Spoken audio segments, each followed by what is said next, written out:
আসসালামু আলাইকুম, কেমন আছেন সবাই? তো প্রথম প্রশ্নটা হচ্ছে, which of the following is a synonym of diminutive? তো এই যে ডিমিনিউটিভ, এই শব্দটার অর্থ হচ্ছে ক্ষুদ্র বা সংকুচিত। এইটা সমর্থক শব্দ বের করতে বলা হয়েছে।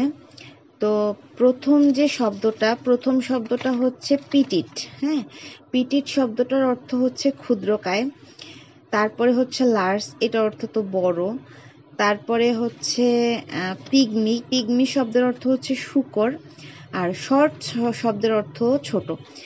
তাহলে এখানে দুইটা অপশন মানে সঠিক হবে, পিটিট আর একটা হচ্ছে শর্ট। তারপরে হচ্ছে Macbeth killed the king, he was arrested on the charge of. মানে ম্যাকবেথ রাজাকে খুন করছিলেন এবং সে যে তারপরে যে অ্যারেস্ট হয়েছিল, মানে ধরা পড়েছিল, সেই চার্জটা কি ছিল, তার দায়টা ছিল মানে রেজেসাইড। হ্যাঁ, এটা মানে হচ্ছে রাজহত্যাকারী বা রাজহত্যা। এই মামলার আসামি ছিলেন হচ্ছে ম্যাকবেথ। হ্যাঁ, তো যারা হচ্ছে চাকরির পরীক্ষা দেয় বা বিভিন্ন পরীক্ষা দেয়, ইংরেজি সাহিত্য থেকেও হচ্ছে তাদের কিছু প্রশ্ন আসে। তো ম্যাকবেথটাও হচ্ছে ইংরেজি সাহিত্যেরই একটা।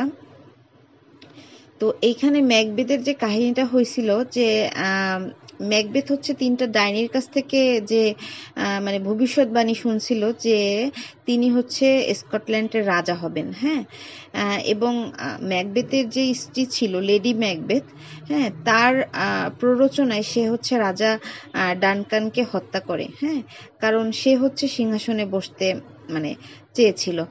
তো এরপরে হয় কি, এরপরে ম্যাকবেথ অপরাধবোধ, হ্যাঁ, এবং এক ধরনের অপরাধবোধ কাজ করে। হ্যাঁ, এবং সে এই সন্দেহে আরো অনেক লোককে হত্যা করে। হ্যাঁ, তার এর কারণে হয় কি, রাজ্যে গৃহযুদ্ধ শুরু হয় এবং সে একসময় ক্ষমতা মানে চ্যুত হয়ে যায়। তারপরে হচ্ছে which of the following nouns has to plural forms? এটা হবে, এটার অনেকগুলো অপশন ছিল, যেমন ফাদার, মাদার, সিস্টার ছিল এবং ব্রাদার ছিল। তো এটা হবে ব্রাদার। মানে এখানে বোঝানো হচ্ছে যে এই যে ব্রাদার যে নাউনটার, এইটার মানে কোন নাউনটার হচ্ছে দুইটা প্লুরাল ফর্ম আছে, সেটা হচ্ছে ব্রাদারের দুই বচন আছে, যেমন ব্রাদার্স। হ্যাঁ, এটা হচ্ছে যে একই পিতামাতার সন্তান বা ভাইদেরকে বোঝানো হয়। হ্যাঁ, আর আরেকটা যেটা, সেটা হচ্ছে BRETHREN। হ্যাঁ, তো ব্রেথরেন। হ্যাঁ, এই শব্দটার অর্থ হচ্ছে ভাইয়েরা। হ্যাঁ, এই শব্দটার অর্থ ভাইয়েরা। তো এই ভাইয়েরা কারা? এরা হচ্ছে মানে গুরু ভাই, সহকর্মী, এরকম। হ্যাঁ, মূলত হচ্ছে মানে খ্রিস্টানদের যে গুরু, হ্যাঁ, তাদেরকে হচ্ছে এখানে মানে বলা হয়েছে। খ্রিস্টানদের যে এক ধরনের মানে ব্রাদার্স থাকে, যা ওদের ধর্মীয় গুরু বলা যায়। হ্যাঁ, তাদেরকে হচ্ছে বলা হয় এটা। তো তারপরে হচ্ছে কমপ্লিট দ্য ফলোইং